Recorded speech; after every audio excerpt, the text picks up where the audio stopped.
어서 오세요. 안녕. 안녕하세요. 안녕하세요. 안녕하세요. 대구 챔플에 오신 거 환영합니다. 예배당 3층에 있어요. 네.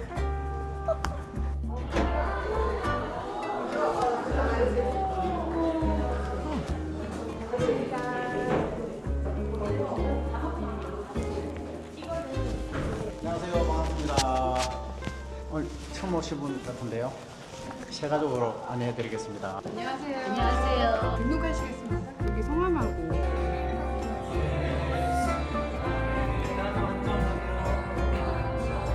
이 시간에 세 가족 환영하는 시간을 갖도록 하겠습니다. 예, 오늘 저희 대구 챔플을 처음 찾아주신 세 가족 그리고 방문자께서는 잠시 일어나 주시면 저희가 주님의 이름으로 세 환영하고 가족 축복하겠습니다. 우리 세 가족분들께 손 뻗어서 축복하겠습니다. 잘 오셨습니다. 이건 새가족한테 드린 선물이고요. 네, 끝나시고 저기 새가족 저기 자리에 가셔서 목사님이랑 사진 찍으시고 등록하시면 됩니다. 네, 너무 잘 오셨어요. 반갑습니다.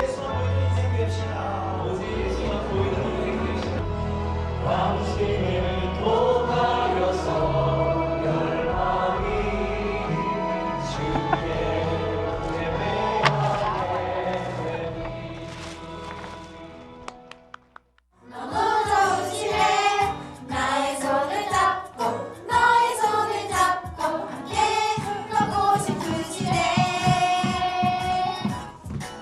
너는 꽃이야. 안녕하세요. 저는 김우주입니다. 저의 제패는 교회 가는 거나 큐티하는 것보다 야구를 더 좋아하는 것입니다. 저에게 우리들 교회를 예수 예배 뵙게 될 곳입니다. 안녕하세요. 좀 니나하지 말라고. 안녕하세요. 제 제패는 동생을 때리는 거고요. 대구 챔플에서 받게 된 선물은 저와 같이 예배를 드릴 수 있는 친구들이에요. 처음 오셨어요? 반갑습니다. 대구 채플 청소년부요. 대구 채플 청소년부는 비밀병기죠. 이 아이들이 자신의 상처를 나누고 그다음에 해석받고 담대하게 나아가는 모습이 정말로 대단합니다. 정말 비밀병기 같아요. 아유, 새가족 왔네. 우리 청년 잘 왔어요. 공짜니까 새가족 많이 드시고 환영합니다. 잘 붙어가셔요. 안녕하세요. 들어가시죠. 목사가 되고 나서는 이 땅에 그런 새가족분 오셨으니까 오래간만에 자기소개 한번 해볼까요? 안녕하세요. 제 죄패는 이혼의 상처와 로맨스에 대한 집착, 음란과 욕심입니다. 낙심하고 어떻게 할지 모르는 제자들에게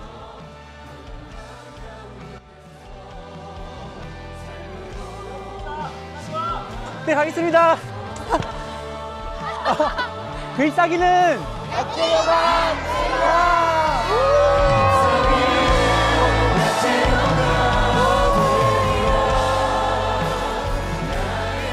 여러분 반갑습니다. 2년 만이네요. 대구 채플 김태훈 목사입니다.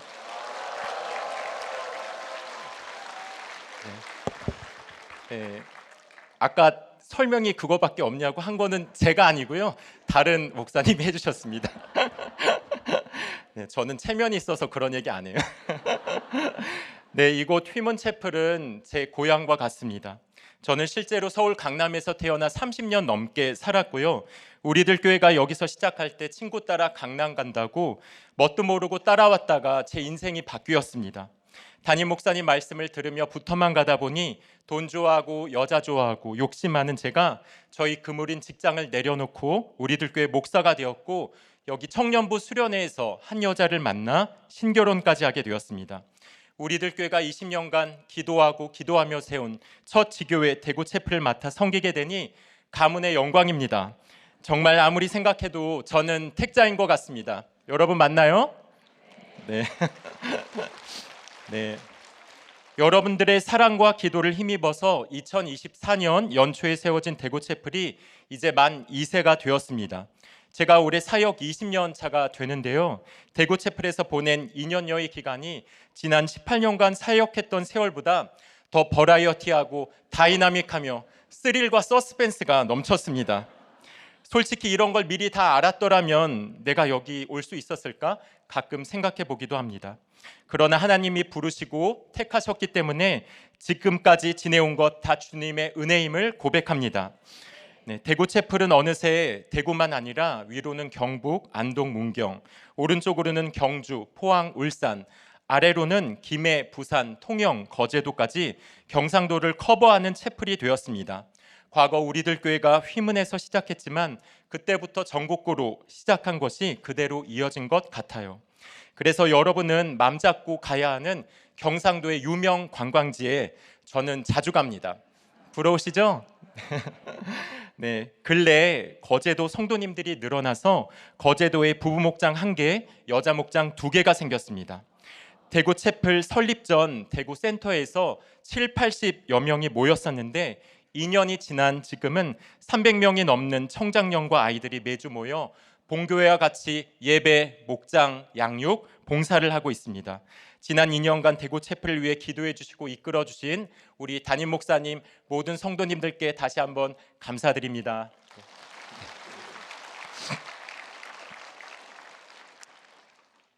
지난달 2월 28일 미국과 이스라엘은 이란의 핵무기 개발을 원천적으로 차단하고자 이란을 공습하면서 전쟁이 발발했습니다.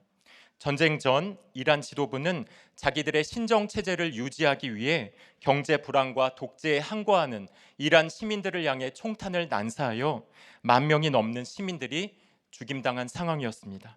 그날의 공습으로 37년간 다스리던 하메네이가 죽었고 이란과 인근 중동 지역에서는 폭격과 보복의 테러가 이어지고 있습니다.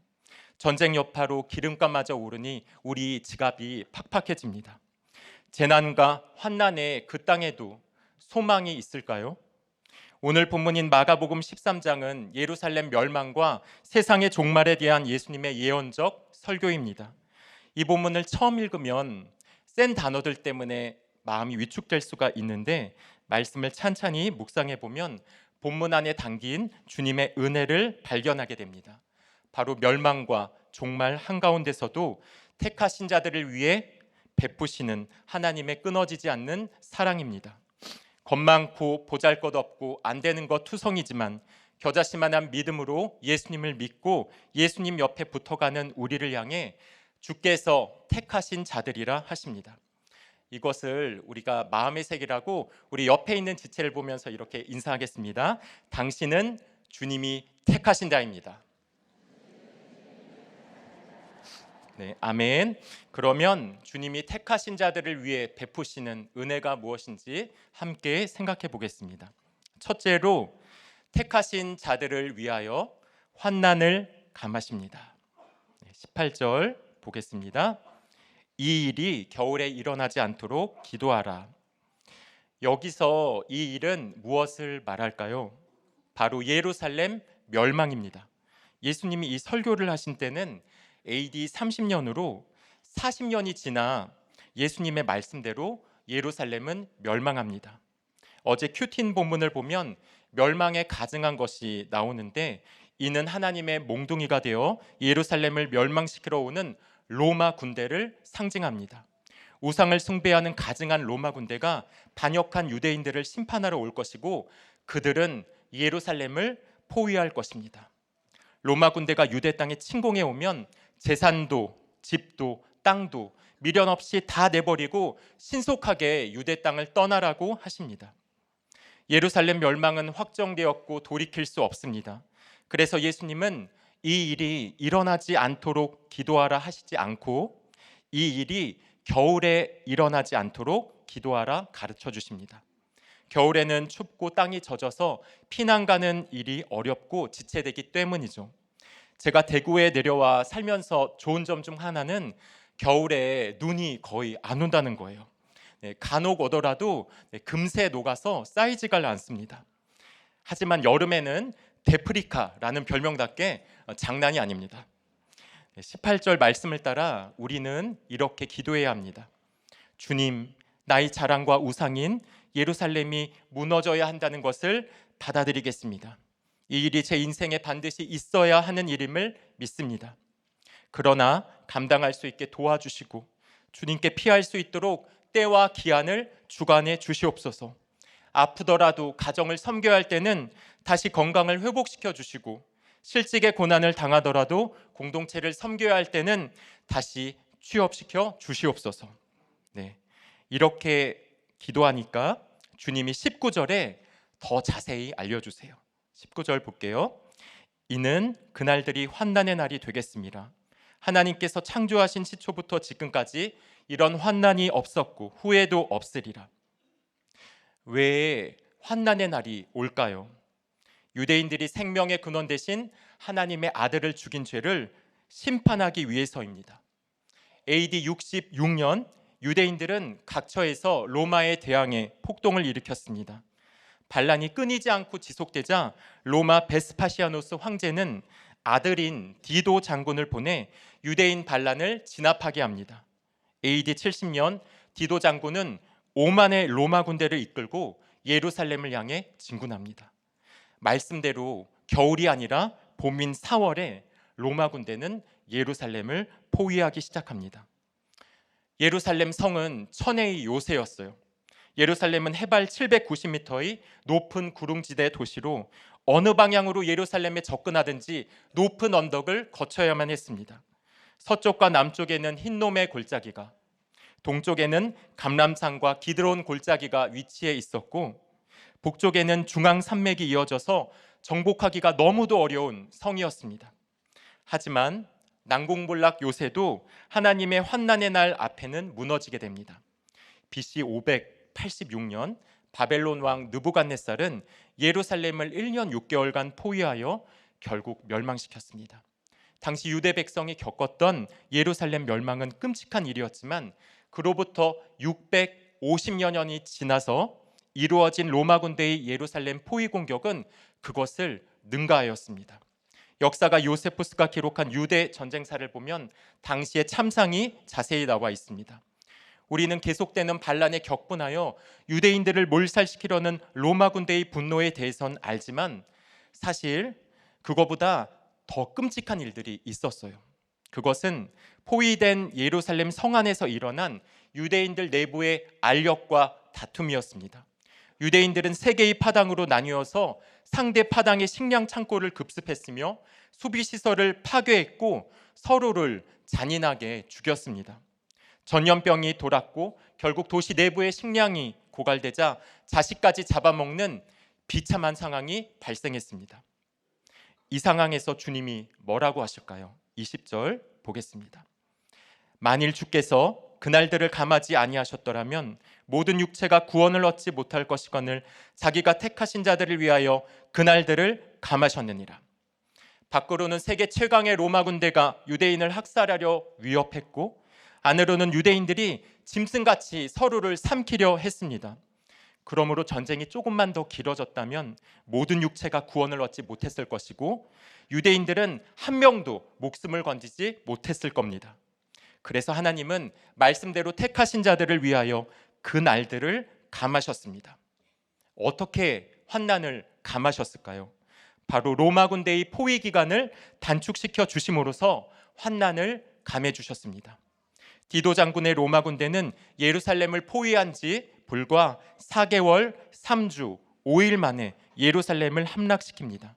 바벨론 왕 느부갓네살이 예루살렘을 1년 6개월 동안 포위한 것에 비하면 무려 1년 넘게 포위 기간이 단축된 것입니다. 물론 로마 군대는 유대인들을 무섭게 징벌했습니다. 유대인들은 수십만 명 넘게 죽었고 예루살렘에서 살아남은 만여 명은 노예가 되었습니다. 수치만 보면 끔찍하지만 하나님은 예수 믿는 나를 불쌍히 여기셔서 강도의 소굴이 된 예루살렘을 신속히 멸망시켜 주시는 겁니다. 그러지 않았으면 내부에서 치고 받고 싸우다 기근과 전염병과 칼로 성 안에서 모두 죽을 인생입니다. 특별히 예수님의 말씀을 기억했던 그리스도인들은 로마의 유대 침공이 시작되자 즉시 모든 것을 버리고 요단강을 건너 동편 펠라라는 이방인 도시로 피하여 모두 죽음에서 구원받았습니다. 유대 나라는 완전히 멸망했지만 하나님은 진노 중에 긍휼을 베푸심으로 많은 개개인이 목숨을 건졌습니다. 우리는 로마 군대를 가증하다 욕하고 로마가 나를 포위해도 절대 항복하지 않고 결사항전하겠다 합니다. 나는 옳고 나는 포기하지 않고 나는 절대 고개를 숙이지 않을 거랍니다. 하지만 오늘 말씀에서 보듯이 하나님은 나의 결사항전을 통해 자비를 베푸시는 것이 아니라 나의 무너짐을 통해 자비를 베푸십니다. 로마에게 빨리 패배하고 함락당하는 것이 환난을 감해주는 거라 하십니다. 내가 틀렸음을 인정하고 내가 미안하다고 사과하는 것이 내게 임한 환난의 날들을 감하는 길입니다. 로마 군대가 가증한 것 맞죠. 하지만 더 가증한 것은 말씀을 듣고도 끝까지 거부하고 하나님의 아들을 죽인 유대인의 죄, 나의 죄입니다.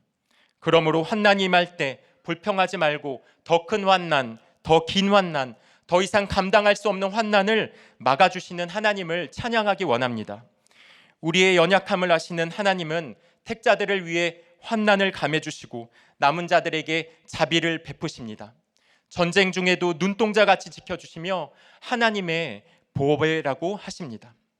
예루살렘 멸망을 앞서 예레미야가 겪었는데 예레미야처럼 우리도 이렇게 고백했으면 좋겠어요. 예레미야 애가 3장입니다. 여호와의 자비와 긍휼이 무궁하심으로 우리가 진멸되지 아니함이니이다. 이것이 아침마다 새로우니 주의 성실이 크도소이다. 아멘. 적용 질문 드릴게요. 주님의 뜻을 거슬러 기도합니까? 순종키 위해 기도합니까? 내게 어떤 환난의 날이 왔습니까? 거기서 내가 빨리 무너지고 회개하는 것이 환난이 감해지는 길임을 믿습니까?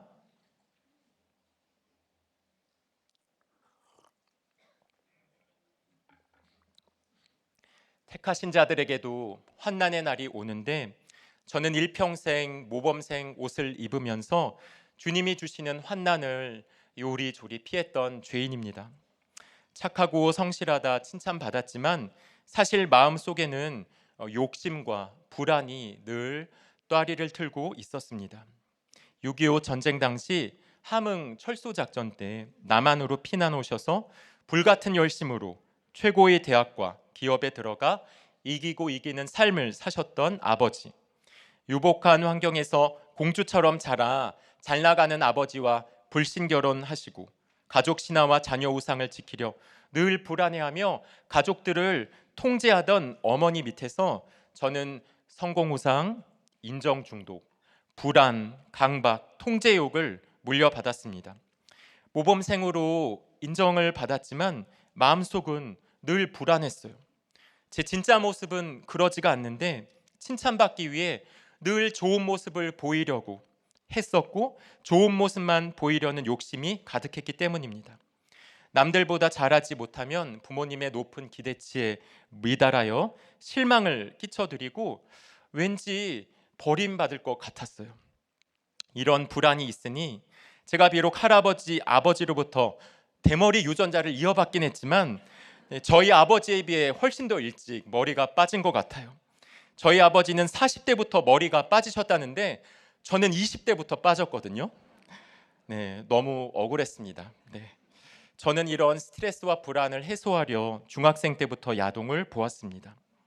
하지만 눈에 드러나는 큰 문제 없이 학교도 직장도 사역도 결혼도 원하는 대로 이루어지니 예루살렘 성전 같았던 제 욕심, 음란, 외식은 좀처럼 끊어지지 드러나지 않았습니다.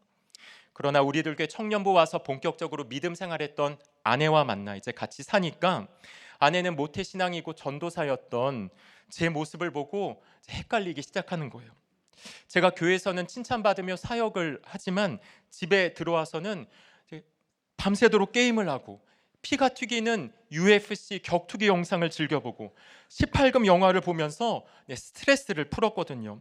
그러면서 아내가 가끔 또 유명한 인기 있는 드라마를 보면 왜 그렇게 유치한 드라마를 보냐고 책 좀 읽고 성경 좀 읽으라고 이렇게 잔소리를 핀잔을 주었습니다.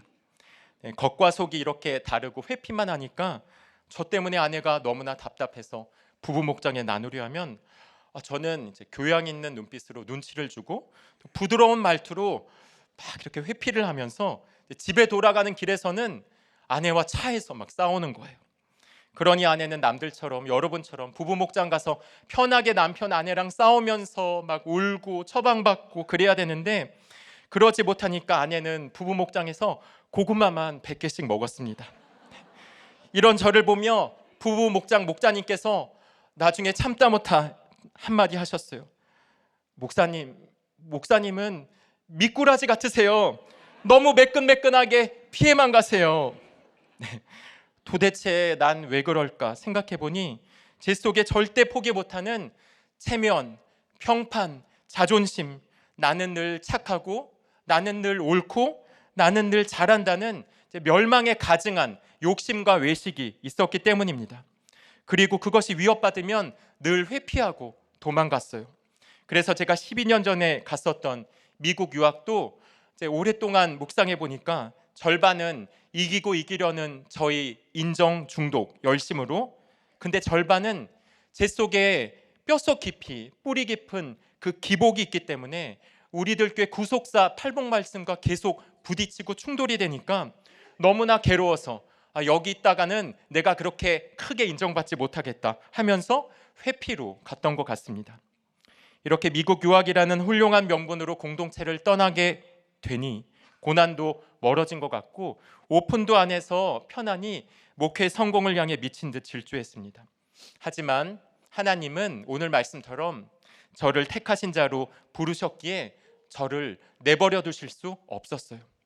그래서 나를 성공으로 이끌어 줄 거라 여겼던 그 미국 유학에서 둘째 아들이 조산으로 태어나 신생아 중환자실에서 치료를 받던 중 뇌 손상을 입어 뇌성마비 장애를 얻는 환난을 만났습니다.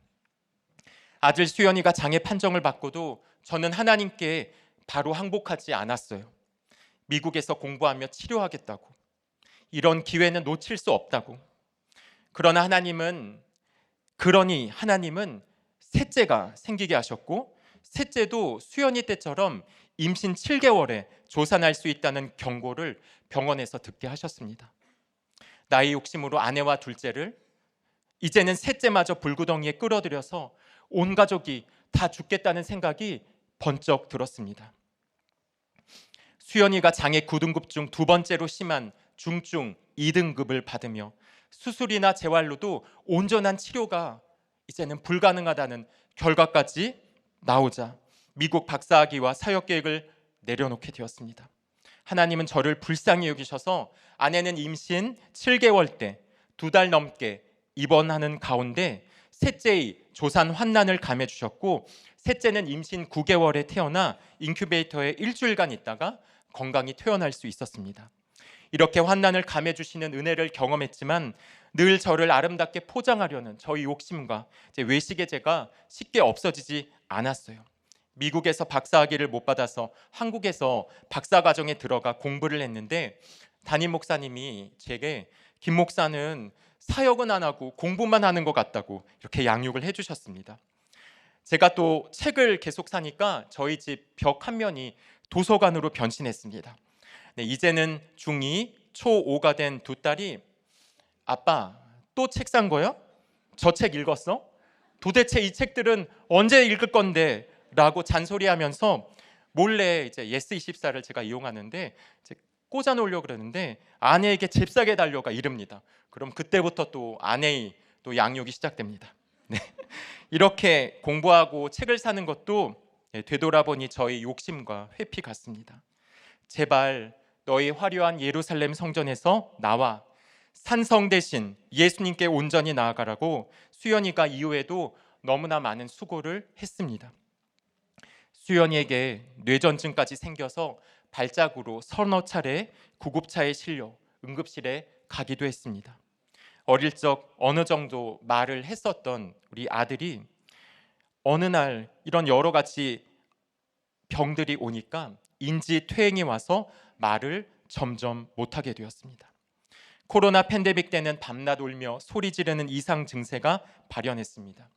이때 수연이를 내내 돌봐야 했던 아내는 수연이를 차에 태우고 병원을 오가다가 강변 다리에서 떨어지거나 다른 차와 부딪혀서 수연이와 함께 죽어버려 이 모든 고통을 끝내고 싶은 자살 충동을 여러 번 겪었습니다. 이런 환난의 날들이 오자 저는 주님께 엎드렸습니다. 주님, 제가 잘못했습니다. 제가 불순종했습니다. 저 때문에 온 가족이 죽어가고 있습니다. 제 속은 멸망에 가증한 욕심과 회피가 가득합니다. 주님, 이제 회개하오니 이제는 주님이 무엇을 명하시든 순종하겠습니다. 어디에 보내시든 순종하겠습니다. 화장실에서 샤워하다 울며 기도했고 혼자 침대에 누워서 이불 속에서 눈물로 회개했습니다. 하나님은 그 기도를 들어주셨어요. 수연이의 이상 증세는 2년이 지나 끝났고 저희 가정은 죽지 않고 살아 있습니다. 그래서 대구 채플로 부르실 때도 순종할 수 있었습니다.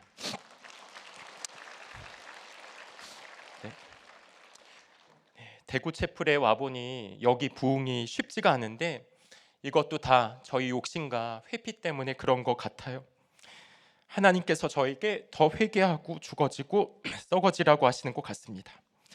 욕심을 버리고 큐티와 양육의 씨를 눈물로 뿌리라고 하시는 것 같습니다. 지난 2년간 대구 채플에는 몇 차례 위기의 순간이 있었어요. 그때 저는 이 사명을 계속 감당할 수 있을까 고민했고 주여만 외쳤습니다. 그러나 오늘 말씀처럼 하나님은 택하신 대구 채플을 위하여 많은 환난의 날들을 감해 주셨고 우리를 지금까지 인도해 주셨습니다. 저와 함께 환난의 날을 겪으며 환난을 감해 주시는 은혜를 누리고 있는 우리 대구 채플 성도님들 사랑하고 감사합니다. 네, 이제 새 살을 향해 힘차게 나갑시다. 아내가 느끼해서 하지 말라 그랬는데 또 한 번 하겠습니다. 저를 따라서 해주세요. 대구 채플 파이팅! 오, 네. 감사합니다. 자, 둘째로 택하신 자들을 위하여 경고와 약속을 주십니다. 21절, 22절입니다. 그때 어떤 사람이 너희에게 말하되 보라 그리스도가 여기 있다 보라 저기 있다 하여도 믿지 말라. 거짓 그리스도들과 거짓 선지자들이 일어나서 이적과 기사를 행하여 할 수만 있으면 택하신 자들을 미혹하려 하리라. 환난 날에는 로마가 칼을 들고 쳐들어올 뿐 아니라 미혹하는 자들이 영혼을 물고기 낚듯 하려고 바쁘게 움직입니다. 저 학교에 보내면 우리 아이 미래가 보장될 것 같고 이번에 저기에 투자하면 과거에 내가 입었던 모든 손해를 일거에 역전시킬 것 같습니다. 그래서 누군가 말을 듣고 사업에 투자하고 주식에 올인하려 합니다. 그러는 우리에게 주님이 오늘 믿지 말라 하십니다. 주식, 비트코인, 부동산 소식으로 촐싹대는 우리에게 제발 정신 차리고 그만 좀 나대라고 경고하십니다. 거짓 선지자의 대표적인 미혹은 바로 기복신앙이라 할 수 있습니다. 십자가 없는 영광, 자기 부인 없는 자기 개발, 죄의 문제를 다루지 않는 신앙, 값을 치르지 않고 날로 먹으려는 욕심, 하나님과 재물을 겸하여 섬길 수 있다는 마음이라 할 수 있습니다. 여러분, 우리에게는 두 가지 문밖에 없어요. 둘 중 하나를 선택해서 가는 것이지 동시에 두 문으로 들어갈 수 없습니다. 마태복음 7장 좁은 문으로 들어가라. 멸망으로 인도하는 문은 크고 그 길이 넓어 그리로 들어가는 자가 많고 생명으로 인도하는 문은 좁고 길이 협착하여 찾는 자가 적음이니라. 거짓 선지자들은 많은 사람이 가는 길, 편하고 넓은 길, 세상이 인정하는 길을 제시합니다. 기적도 행하기 때문에 미혹을 분별하기가 너무도 어려워요. 그래서 우리는 경고의 말씀을 들을 수 있는 구조 안에 있어야 합니다. 날마다 큐티하고 큐티인을 사고 그것을 읽고 쓰고 밑줄 치고 가지고 다녀서 틈날 때마다 모를 때마다 읽어봐야 돼요. 무엇보다 목장에 가서 가감없이 물어보고 숨기지 말고 나누어야 합니다. 이렇게 잔소리를 계속 하시고 또 23절에 뭐라고 하시냐면 너희는 삼가라 내가 모든 일을 너희에게 미리 말하였노라. 거짓 선지자들을 미혹이 너무나 강렬하기 때문에 주님이 또 잔소리하세요. 삼가라고 경고하십니다. 하지만 주님은 자비로우셔서 경고만 아니라 약속도 주세요. 어디에 약속이 있냐면 우리 아까 봤던 22절을 보면 할 수만 있으면 택하신 자들을 미혹하려 하리라고 합니다. 사탄은 어떻게 하든 택자들까지 미혹하여 사망의 길로 이끌려고 하지만 할 수 없다고 알려주세요. 왜냐하면 하나님께서 택하신 자들을 그 누구도 주님으로부터 빼앗을 수 없기 때문입니다. 요한복음 양의 비유에서 주님이 이렇게 말씀하세요. 내 양은 내 음성을 들으며 나는 그들을 알며 그들은 나를 따르느니라. 내가 그들에게 영생을 주노니 영원히 멸망하지 아니할 것이요 또 그들을 내 손에서 빼앗을 자가 없느니라. 그들을 주신 내 아버지는 만물보다 크심에 아무도 아버지 손에서 빼앗을 수 없느니라. 택하신 자들은 아버지께서 아들에게 주신 주님의 양들이기에 아무도 주님 손에서 빼앗을 수가 없어요. 이것이 약속입니다. 두려울 때마다 여러분 이 약속을 마음에 새기고 기억하시기 바랍니다. 이렇게 주님의 약속과 우리의 의무는 동전의 양면처럼 같이 가는 겁니다. 주님이 어떻게 환난 가운데 있는 한 가정을 주님의 경고와 약속으로 돌보아 주시는지 한 집사님의 나눔을 제가 소개해 드릴게요. 4대째 모태신앙인 집안에 장녀로 태어난 저는 어릴 적부터 주일, 새벽, 수요, 금요, 철야 등 수많은 예배의 자리에 나갔습니다. 공기, 물의 소중함을 모르듯 그저 습관처럼 예배의 중요성과 사모함 없이 나갔던 것 같아요.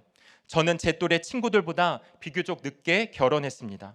조선업이 호황인 시절엔 개도 입에 10,000원짜리 물고 다닌다라는 말이 있을 정도로 거제도는 아주 부유한 도시였습니다. 2015년 거제도 조선업 경기가 급침체했습니다. 저희 친구들 대부분은 조선소 다니는 분들과 결혼했는데 저는 조선 경기와는 상관없는 공무원 남자친구를 만나 결혼 잘했다는 주위 칭찬에 자부심이 대단했습니다. 불신결혼이 죄인지 모르고 하나님보다 남편을 우상 삼고 출산 후에는 아들을 우상 여기며 살아가던 중 코로나가 터지고 남편이 게임 현질로 인해 결혼 전 분양받은 아파트를 날리고 남편이 제가 첫 번째 결혼이 아니라 두 번째 결혼이라는 사건까지 연이어 터지며 힘든 시간을 버티며 남편을 투명인급 인간 취급하며 살아오던 중 남편의 직장 동료의 형사고소로 남편이 직위 해제를 당하고 그 직장 동료가 남편의 외도녀인 사실을 작년에 알게 되었습니다. 남편은 징계로 직장에 다시 돌아갈 수 없다 합니다. 정말 제 인생의 해달별이 떨어지는 사건이었습니다. 이런 남편이 정말 믿고 원망스럽고 부서뜨리고 싶어 울부짖고 있을 때 저희 아들 친구 엄마 권유로 딱 3번만 우리들 교회 나가보자고 하여 대구 채플로 인도되었습니다. 고난이 축복이다 구속사가 100% 이해되지 않았지만 하나님은 끊임없는 고난의 사건들로 9년째 저를 콜링하고 계신 것을 알았습니다. 주님, 제발 주님께서 가장 적합한 시기에 가장 선한 길로 저희 가정에 역사하여 주시옵소서. 이렇게 예수의 씨가 저희 가정에 들어와 싹트기가 너무 힘이 듭니다. 시시때때로 호시탐탐 사탄은 우리 가정을 뽑고 파괴하려 합니다. 하나, 주님이 역사하시고 저희를 불쌍히 여기시어 뽑고 파괴하며 넘어뜨리는 모든 환난 후에 예수의 씨가 우리 가정에 건설되고 심어지게 하여 주시옵소서. 아멘. 네, 이 나눔을 하면서 눈물을 흘리시는데 주님이 이 가정을 위해 얼마나 많이 눈물을 흘리셨을까. 암탉이 그 새끼를 날개 아래 품듯 이 부부를 얼마나 품어주셨을까 생각했습니다. 결국 외도녀의 고소로 남편은 작년 교도소에 수감되었고 아내와 목장 식구들은 남편을 위해 큐티인, 목사님 설교, 목사님 책을 계속 보내주었습니다.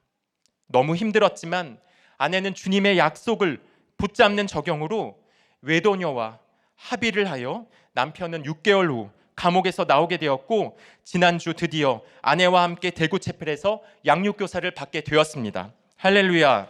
네. 남편 집사님은 이제 자유의 몸이 되었지만 주님의 경고를 항상 마음에 새기길 바라고 아내 집사님은 두렵고 힘들 때마다 주님의 약속을 끝까지 붙잡아서 이 가정에 하나님의 아들 예수 그리스도 복음의 씨가 싹트고 자랄 것을 믿습니다. 네, 적용 질문입니다. 환난의 날에 내 인생을 역전시켜 줄 것 같은 말은 무엇입니까? 목장에 다 물어봅니까? 묻지 않거나 일부만 나눕니까? 미혹의 터널을 통과하기 위해 어떤 경고와 약속을 붙잡겠습니까?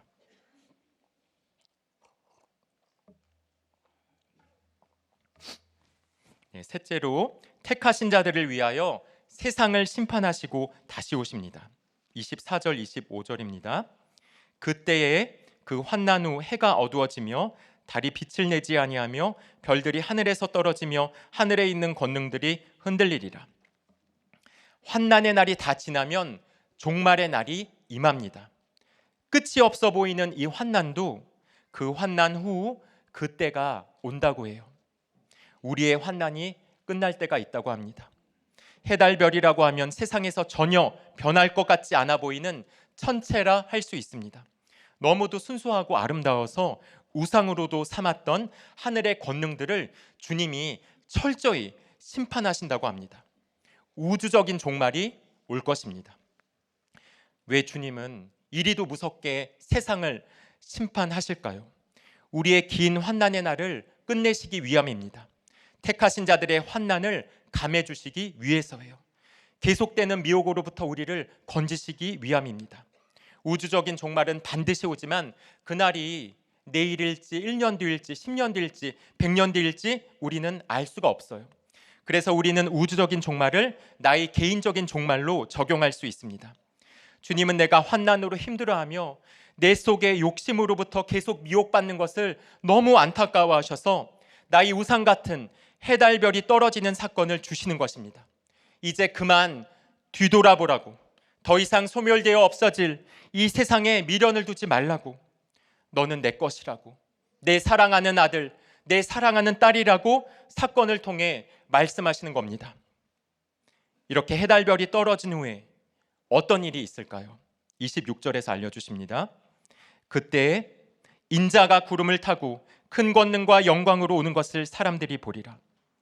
종말의 날에 해, 달, 별을 소멸하시는 이유는 소멸되지 않는 그리스도께서 우리의 영원한 빛이 되어주시기 위함입니다.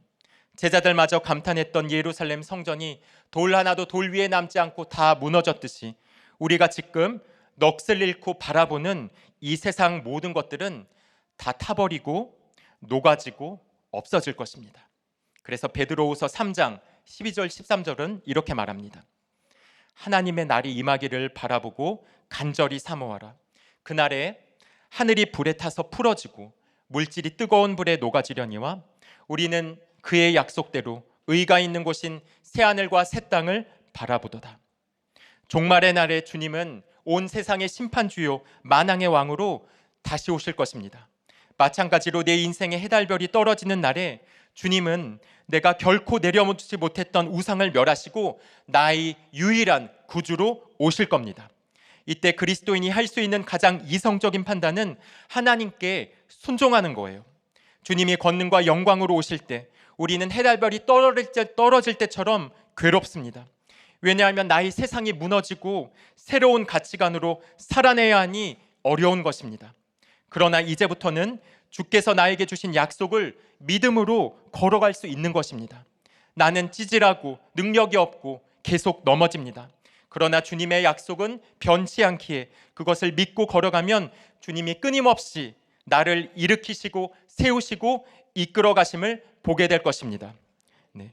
주님은 이제 마지막으로 우리에게 소망의 한 말씀을 주세요. 27절입니다. 또 그때 그가 천사들을 보내어 자기가 택하신 자들을 땅 끝으로부터 하늘 끝까지 사방에서 모으리라. 주님이 구름 타고 다시 오시는 그날 주님은 천사들을 보내어 택하신 자들을 하나도 남김없이 다 모으십니다. 아무리 멀리 있어도 아무도 모르는 곳에 있어도 그 누구도 알아주지 않아도 전지하시고 전능하신 우리 주님은 택자들을 세상 이쪽 끝에서 저쪽 끝까지 사방에서 다 모으실 것입니다. 그래서 그들을 땅 끝에서 하늘 끝으로 데려가실 것입니다. 광야에서 떠돌던 성도들은 약속의 땅으로, 거친 바다에서 항해하던 우리는 하늘로 들려서 주님을 눈과 눈으로 마주 볼 것입니다. 대구 채플에 내려오면서 가장 큰 기도 제목 중 하나가 바로 아들의 학교 문제였습니다. 이전에 다니던 장애인 특수학교를 떠나 대구에서 중증 뇌성마비 아들을 받아줄 특수학교들을 찾았는데요. 정원이 없다는 회신만 받았어요. 그래서 이제 3월 달이 계약인데 한 달, 두 달 계속 소식이 없자 초조하고 애간장이 탔습니다. 그래서 특수학급을 가진 다른 일반 학교에도 전화를 하고 대구시 교육청에도 연락했지만 안타깝게도 자리가 없다는 대답만 받을 뿐이었습니다. 주님, 교회를 섬기러 이곳 대구까지 내려왔는데 수연이가 갈 학교가 없어요. 어쩌죠? 주님이 도와주지 않으면 우리 가정은 이 사명을 감당하지 못합니다. 주님 도와주세요. 이렇게 땅끝에서 주님을 부르는데 주님은 우리 기도를 들으셨습니다. 특수반을 운영하는 한 일반 학교에서 학생 한 명이 졸업하는데 같은 장애를 가진 수연이를 받아줄 수 있다고 했고, 학교에서는 그 학생 때문에 특수반 학급 바닥에 장판 공사까지 했다고 알려주었어요. 수연이는 그 학교에 1년을 다녔는데 1년 후 잘 돌봐주셨던 특수반 선생님이 이제 학교를 떠난다는 소식을 들었습니다. 주여. 근데 며칠 후 처음부터 1년 전부터 가고자 했지만 TO가 없다던 장애인 특수학교에서 연락이 왔습니다. 한 명의 자리가 났다는 거예요. 그렇게 수연이는 신체 장애아를 전문으로 돌보아주는 대구 보건학교에 전학을 가게 되어 지금까지 잘 다니고 있습니다. 네. 택하신 자들을 위해 베푸시는 하나님의 은혜는 우리 대구채플 주일학교 아이들에게도 임하고 있습니다.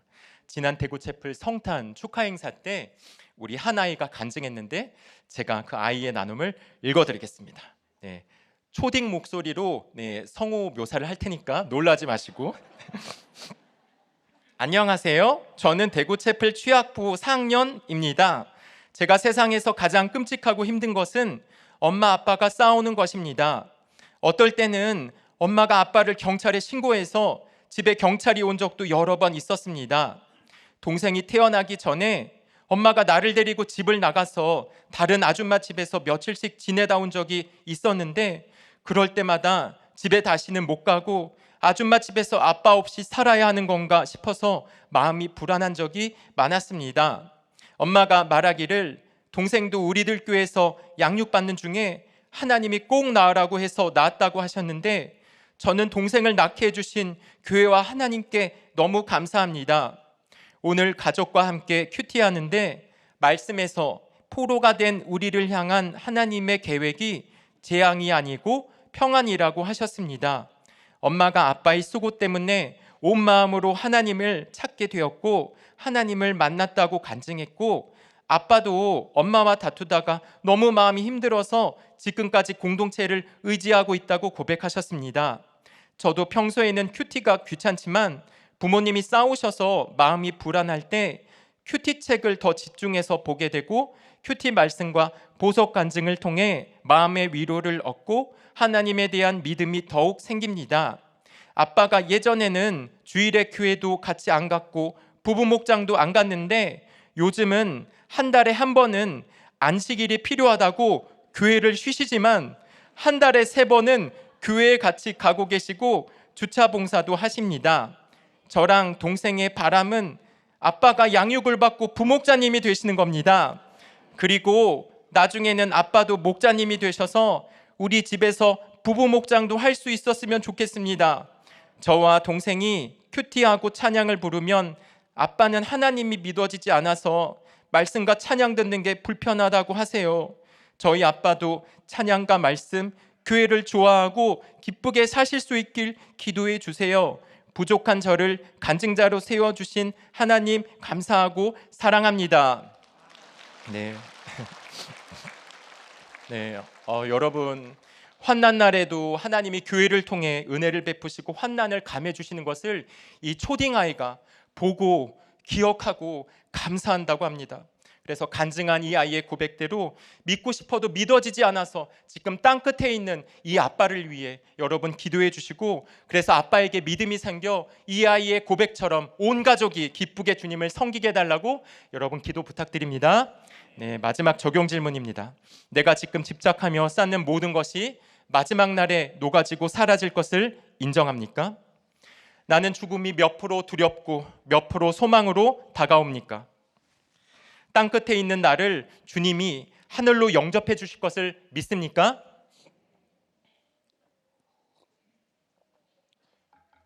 이슬람 신정 체제 밑에서 억압받고 지금은 전쟁 한가운데 있는 이란의 성도들은 사실 바벨론 포로로 끌려온 다니엘, 모르드게, 에스더, 느헤미야의 영향으로 하나님을 믿게 된 페르시아 후손들입니다. 하나님은 이슬람 철권 통치 아래서도 택하신 이란의 성도들을 보존하셨습니다. 아니, 그냥 보존이 아니라 박해 속에서도 복음이 겨자씨처럼 자라나 모든 풀보다 커지게 하셨습니다. 세계 선교기구 오퍼레이션 월드에 의하면 1979년 호메이니 혁명 이전 이란에서 기독교로 개종한 사람은 500여 명에 불과했습니다. 그런데 47년이 지난 지금 100만 명이 넘는 이란인들이 예수를 믿고 있다고 합니다. 오퍼레이션 월드는 이란 교회를 이렇게 평가합니다. 세계에서 가장 빠르게 성장하는 복음주의 교회, 연간 성장률 약 20%. 놀랍지 않습니까? 이것이 바로 택자를 위해 베푸시는 하나님의 은혜인 것입니다. 그래서 재난의 그 땅에도 소망이 있습니다. 환난 중에 예수를 믿고 천성을 향해 나가는 우리에게도, 여러분에게도 소망이 있습니다. 네, 말씀을 마무리합니다. 주님은 택하신 자들을 위하여 환난을 감하십니다. 택하신 자들을 위하여 경고와 약속을 주십니다. 택하신 자들을 위하여 주님은 세상을 심판하시고 다시 오십니다. 땅 끝에 있는 나를 부르셔서 영접해 주십니다. 그래서 택하신 자들의 마지막은 구원이고 영광이고 안식입니다. 이렇게 끊어지지 않는 주님의 사랑을 기억하면서 주 품에 안겨 저 천국을 향해 믿음의 항해를 하겠다는 고백으로 찬양하겠습니다. 주 품에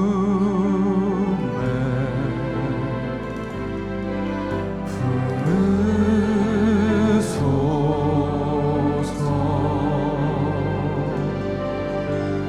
능력에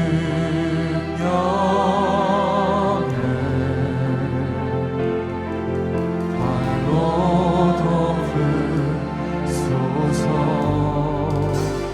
거친 파도 날 향해 와도 주와 함께 날아오르리 폭풍 가운데 나의 영혼 잠잠하게 주를 보리 거친 파도 날 향해 와도 거친 파도 날 향해 와도 주와 함께 날아오르리 폭풍 가운데 나의 영혼 잠잠하게 주를 보리라.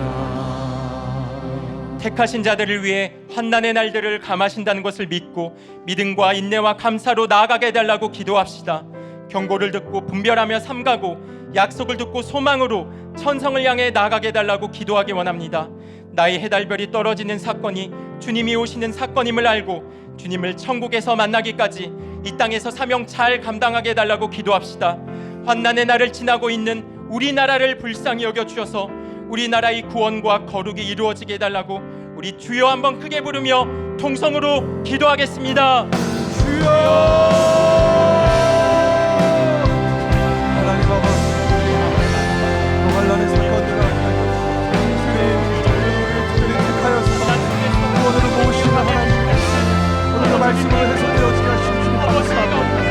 하나님 아버지 저희가 해달별이 떨어지는 이 환난의 사건 오늘 주신 말씀으로 살아내게 하여 주시옵소서. 하나님 아버지를 통하여서 주님을 만날 수 있도록 주여 도와주시고 아버지 하나님을 쓰는 도와주시옵소서. 하나님 아버지 우리 말씀을 도와주시고 어려우신 우리를 도와주시고 아버지 하나님의 사연 안에서 하나님 우리를 부르시는 날이 되게 하여 주시고 아버지 하나님을 말씀을 도와주시고 하나님 오늘 주님께서 주신 응답으로 우리 아버지 하나님의 역사를 하여 주시옵소서. 사랑하는 아버지 하나님, 주님은 성전 돌 하나도 돌 위에 남지 않고 다 무너질 거라고 하시는데 저는 주님의 경고가 들리지 않았고 제 인생을 화려한 성전으로 꾸미고 포장만 하며 살았습니다. 속에 욕심과 음란이 가득하고 성공 우상을 섬기며 늘 회피만 했던 저를 구원하시려고 지금까지 없던 환난을 보내실 수밖에 없는 주님의 눈물을 생각하며 회개합니다. 환난의 날을 만나 하나님이 어떻게 제게 이러실 수 있냐고 절대 항복하지 않으려던 저를 주님 불쌍히 여겨주시고 이제 우리 모두 주님께 항복하고 엎드리게 하여 주시옵소서. 환난 날에 너무 미혹이 많습니다. 내 힘으로는 분별이 안 되오니 공동체 부르며 경고와 약속을 붙잡고 모든 미혹을 삼가게 하여 주시옵소서. 해달별이 떨어지는 사건에서 내가 이 땅에서 망한 인생임을 인정하게 해주시고 주님께서 나의 구원을 위해 떨어지게 한 해달별의 우상을 다시는 세우지 않고 영광 중에 다시 오실 주님만 섬기게 하여 주시옵소서. 땅끝에서 나그네로 사는 우리를 주님이 모으시고 하늘에서 영접해 주실 것을 믿고 주님 맡기신 사명을 끝까지 잘 감당하게 하여 주시옵소서. 담임 목사님 영육을 강건하게 지켜주시며 모든 사역과 결정에 기름 부어 주시옵소서. 우리나라를 불쌍히 여겨주셔서 포괄적 차별금지법을 막아주시고 태아생명보호법이 제정되며 땅끝까지 복음을 전하는 나라 되게 하여 주시옵소서. 전쟁 중인 이란을 불쌍히 여겨주시고 이란 교회가 불일 듯 일어나 그 땅에 복음과 자유와 평화가 임하게 하여 주시옵소서. 택하신 자들을 위해 베푸시는 주님의 은혜에 감사하여 이렇게 신앙 고백으로 우리의 헌금을 드립니다. 주님 흠양하여 주시고 우리의 믿음과 가정, 목장과 양육, 건강과 학업, 사업과 프로젝트 아이디 외에 성령의 기름을 철철 부어 주시옵소서. 주님께 드리며 남들에게 나눠주는 복된 인생이 되게 하여 주시옵소서. 예수 그리스도의 이름으로 기도하옵나이다. 아멘.